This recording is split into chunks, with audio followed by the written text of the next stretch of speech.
Hey, I just wanted to jump on and do a small, I'm going to call it a testimonial for the Aroma Acupoint therapy treatment and what it can do for you, um, and what it's been doing for me.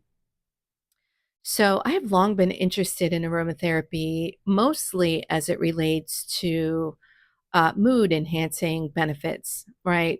Using lavender for relaxation, and so forth. Um, I am not a supporter, just for information purposes, of the multi-level marketing types of aromatherapy sales. So, if you see this video and you got excited for a second, please do not contact me. I will not be selling your products or be jumping on that MLM program. But I saw this course, and what this aromatherapy, this clinical aromatherapy that I just learned was focused on. One is looking at an essential oil and its chemical properties from a Chinese medicine point of view in terms of what types of energy that the oil has, whether it's like a tonic, or whether it sedates, or whether what are the properties of the oils, right? And then what you do is you match certain oils with certain properties with acupuncture points that have specific purpose and use as well. So it was really grounded and rooted in this, and consistent with the theory, of Chinese medicine that I've been practicing for the past 25 years or so. So I took this class and the results were amazing, right? Most of them, some of the treatments were designed to provide energy, give people like an energy lift. Some of them were to sort of calm people down. A lot of nervous system regulation type of treatments. One of the treatments I got off was for long-standing kind of disappointment over a long period of time, which fits my situation. So, but what I'll say is when I got off the table after receiving this treatment, my eyes were like lighter, sparklier. I look less burdened and sort of more hopeful. And those are the type of results. However, for the past 2 years, I've been really, really struggling with menopausal weight gain, especially around the middle. It was the hardest thing for me. My hot flashes weren't too bad. My night sweats weren't terrible. What I will say is that my two biggest complaints were the weight gain and the mood. I couldn't think. It was a struggle. So I went to the doctor. First thing that my doctor said was, we can give you some antidepressants. That's the only thing medically that I have for you for menopause. I went to her for weight gain. She basically said, you can't take speed because you're too old. Um, and then we can give you this other weight loss drug, which is the one that prevents you from absorbing fat. And I was like, no, I'm not going to be pooping grease. That doesn't work for me. And then she just kind of looked at me like I was drug seeking for one of the GLP-1 meds, which I didn't want in the first place.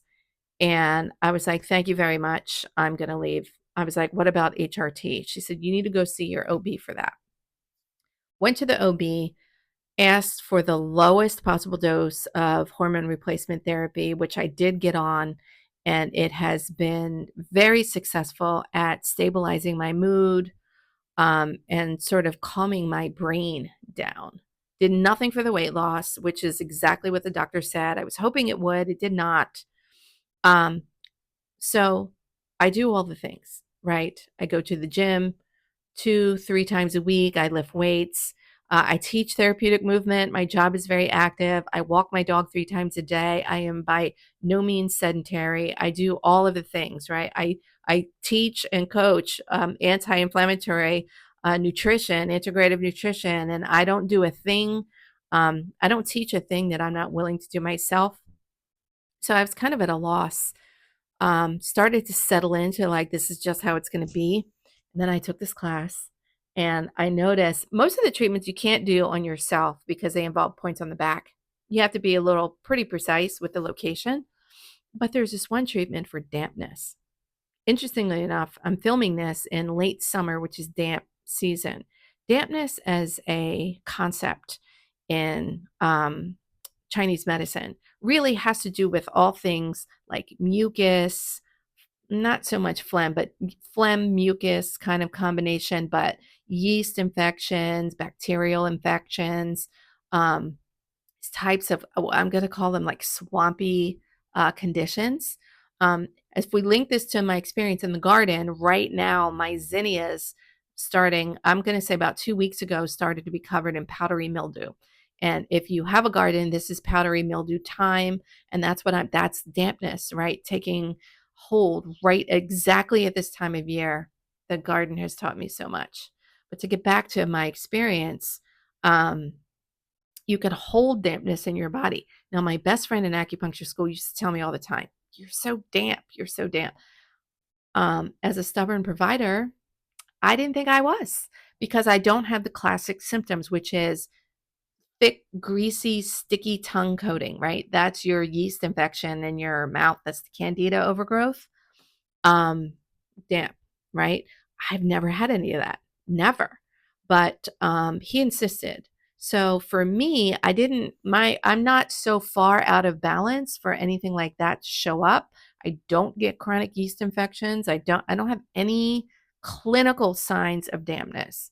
Here's what I do have: a lifelong aversion to damp, humid weather. I cannot express how much I can't stand being outside. If it's over 80 with any type of humidity, I can't do it. Um, so that's number one. And just feeling weak, heavy, awful, sluggish, lazy during that type of weather. I'm not that person to get up and go for a hike and be outside. I would have a tough time. I never go on vacation to tropical places. The humidity is just too much. I don't love it. Um, I'm much more comfortable in the middle of the winter if it's 20 degrees outside because the air has the least amount of humidity in the winter. So that's my happy time to be outside hiking. Um, so that's my biggest clinical sign of dampness. I do have a little bit of cellulite. That can be a sign of dampness, like a physical manifestation. It's not terrible though, because I have a lot of muscle tone. Um, so I didn't think I had it, but I thought, my friend who passed has been in my, I just keep hearing him say, you got damp, you're so damp. And so I did this dampness treatment, and I don't have a scale. Life tip number one, get rid of your scale. But I can tell that I'm losing weight through the middle. The most obvious way that I can tell is when I do my qigong warm-ups and I wrap my arms around my body as I'm warming up. I can just feel that things have gone down in the middle. I feel lighter. The humidity is affecting me a little less. And listen, I don't do the treatment every day. Um, it is the only thing that I've tried in the past 2 years that has made an iota of difference in this menopausal weight gain. So it's just one example of how it helped me. Listen, it's anecdotal. It's not science. It's not supposed to be science. It's not what I do. It's not what we do here. We don't do the classic version of science. We stick to theories related to the science of the natural world and using what we see in nature and how the seasons change and the it's pattern recognition for what happens when and what are the conditions. And that is really what Chinese medicine theory is about. Looking to the natural world and thinking, because we're part of this environment, how is this shift in the environment affecting me, my environment, my personal environment, what's going on with my systems? So that's how it helped me. Maybe it can help you. If you're somewhere and you're close to Columbia, Maryland, book an appointment. It's very, very powerful, amazing treatment that has done wonders for me. Maybe it'll do so for you. Take care.